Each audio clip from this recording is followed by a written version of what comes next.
And welcome to series number 6, is that right? Of Name That Riff. Really fun, cool episode. And yeah, you guys are on my tail, man, to get these going. You know, Mike, Sunday seems like a really great day for these. You know, why don't you do it on Sunday? We're ready, because, you know, you were doing them a week apart, and then now it's been like 2 weeks, and then it's been 3 weeks. You guys are great, though. I'm having fun doing them. Stick around at the end of this Name That Riff. I'm going to give the answers to series number 5, the 3 that we did. So stick around at the end of the video for that. And this one, you know, I'll give you a few hints. We're doing 3 song parts, and this one is just going to be women in rock. All right, so that's a hint you're going to have. This first one I'm going to do came off a 1981 album, and it's rock and roll for sure, man. It's, I mean, if you were to say what style is this person's music, it's rock and roll. Okay, so we're gonna jump in. I'm going to lower this a little bit, okay, just so you can see what I'm playing. All right, so here we go. Let's jump in. By the way, if you haven't hit that subscribe button, take a second and do it, and hit that notification bell, and then click that it shows up in your feed so all the time, so you won't miss them, right? Plus the lessons. So just do it. Tuning on this as well, I'm going to give you that hint. This one is in standard. I've got 1 in standard, no, 2 in standard, and 1 in drop C sharp, all for women in rock. So we know rock and roll off a 1981 album, women in rock, and the tuning standard. Here's all you're going to get on this, okay? Here we go.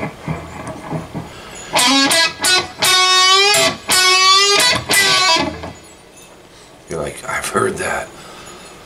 Is that Rick Nielsen? Is that the Eagles? No, because that's not women.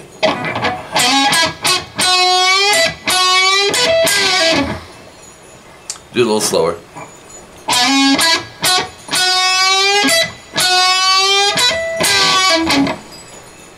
And up to tempo one last time. Alright.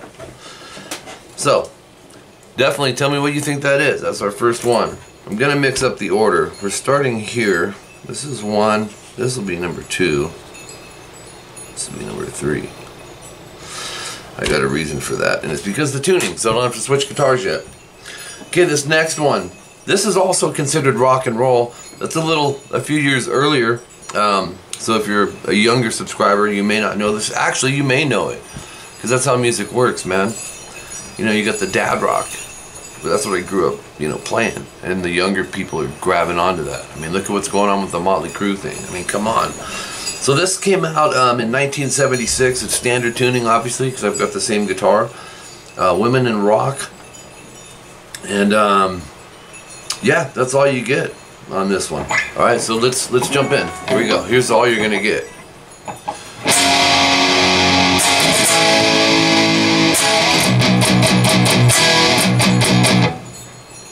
Do it again.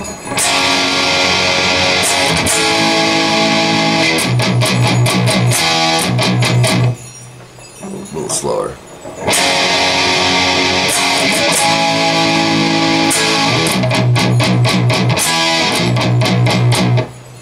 And up to tempo.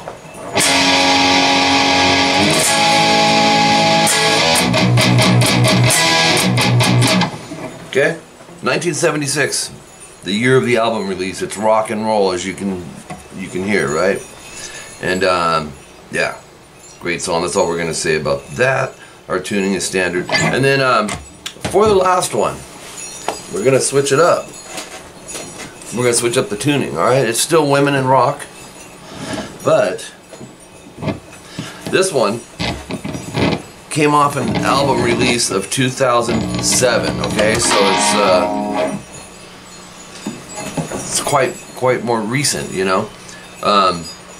If I was going to give the style of this, I mean, they've got, you know, that's one thing. After the 80s, it used to be we just had metal or rock, and then country and blues.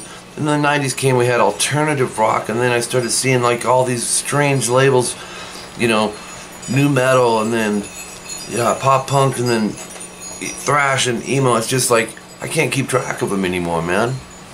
I don't like it, to be honest with you. if it's got distortion and stuff, let's just call it rock or metal, right? But you may know this band by pop punk, emo, alternative rock, that type of thing. Okay, so Women in Rock, off a 2007 album release in drop C-sharp tuning. And that's another thing that didn't happen a lot back in the 80s, was that alternate tuning. Of course, Sabbath would tune down for Tony Iommi's fingers. You know, he had his fingertips cut off on a machine in a machine shop. You had to look up the story, it's on YouTube.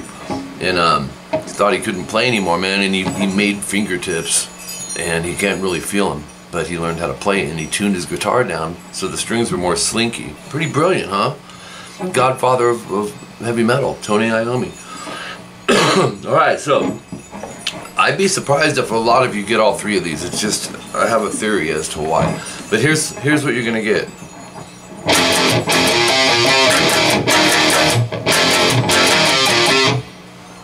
I'm gonna do it a couple times so you can kind of see if you can picture it.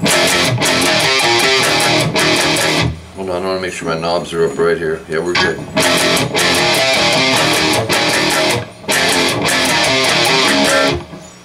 I gave you a couple extra notes, but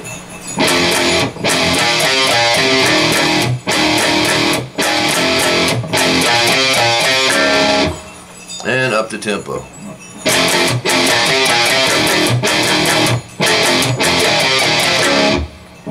Alright. 2007, pop punk, emo. Remember when emo came out and then they had like the dudes like crying over pink unicorns and stuff like that? It was just a really weird phase, man.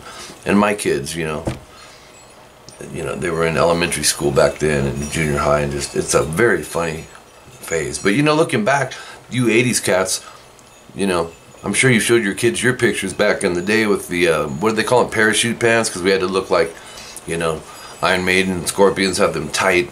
And yeah, I'm guilty, you know. I got pictures, maybe someday I'll show you. Nah, we won't do that. Okay, I told you, stick around. And we would make sure you comment what you think these are. Guess, man. You may know the band and not the song name. That's okay, just put that in the comments. I'll try to be as consistent as I can with these. I'm real busy with the CVT lessons, the paid service, but I'm loving doing this. So it's on my mind, guys. If 10 days go by, don't think I'm not thinking. I got to get to it. I got to get to it. So happy to do this one. Women in Rock, and there was obviously a lot I could have chose from. I could have picked some others. So we may do another one with Women in Rock. You know, we got other bands, but I'm not going to give names because it might be one of these. Okay.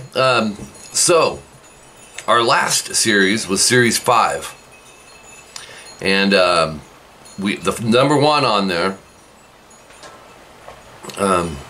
was from one of the most epic bands in the world, considered progressive rock, and it was Rush. There's a reason I did that one. You guys know why. You Rush fans know why I did that when I did it. Rest in peace to the king. Farewell to the king, right? It was The Spirit of Radio. That was off Permanent Waves album in 1980. And you guys did okay on this. You guys may have done a little better on this series than you did on any of them, I think. But, you know, it's fun to read your comments because some people are just like, dude, I have no clue on this, but I got all of them last week. So, you know, we're people. We're exposed to what we're exposed to, and our memories only are, you know, I'm playing guitar every day, so it's like I'm hearing these songs. So that's the first one. The second one, whoosh, guess who it was? Off a 1981 album, considered progressive rock, go figure. From Canada, you named it Rush, with Limelight, off Moving Pictures. Just, I had fun doing that, plus, you know, with the whole Neil Peart thing, and just, that one affected me, man. We lose our heroes, and that's one of the signs of getting older. Our musical heroes start going. He went too young, man. But yeah, Neil Peart is, you know, a big key as to why I'm a drummer. And some of you, a lot of you may know, that may not know that I'm a drummer. I've been playing drums about as long as guitar. And it was Neil Peart, John Bonham, Tommy Aldridge, those guys. Nico McBrain and Ian Pace that I was into. So for the third one here, you'll never guess who it is. Rush. So it was a threefer in memory of Neil Peart and in tribute to Neil Peart and Rush. The song was Free Will, and that was also off Permanent Waves that came out in 1980. Okay, you know, that was those albums came out right before, kind of before I started playing guitar. I used to go up to the arcade. Remember those, man? How cool! I'd ride my bike up there, you know, collect cans, recycle so I'd have quarters, or, you know, rob my mom's purse for quarters. And sometimes I'd ask her. But I'd go up to the arcade and the jukebox, man. I remember it was always playing Tom Sawyer. I mean, these three songs were in heavy rotation, but at the time I remember Tom Sawyer a lot. But it just takes you back. You know, this is I was feeding my musical mind pre-guitar, because I 82, I got a guitar, so it was like probably late 82, 83, man. By the time 83 hit, I was full-fledged guitar. And these would be songs that influenced me as a player. You know, there was those bands, Kiss, you know, was even before that in the 70s. I just loved Kiss. I collected everything Kiss. So anyways, that's it of me yapping. I'll try and be more consistent with these guys. Please put your comments down below what you think these songs are. Give me some ideas too. You can email me on them as well. I may pick yours for the next one, but you can't give it away if I pick yours, you know. But that would get you guys even more involved. So yeah, subscribe to this channel, click the notification icon, follow me on social media, and all that good stuff. And yeah, this is Series 6, so I'll try and do in a week we can get number 7 going. I've already got some ideas. I will read my emails and maybe get some ideas from you guys. But until next time, I'm Mike Gross. Keep rocking.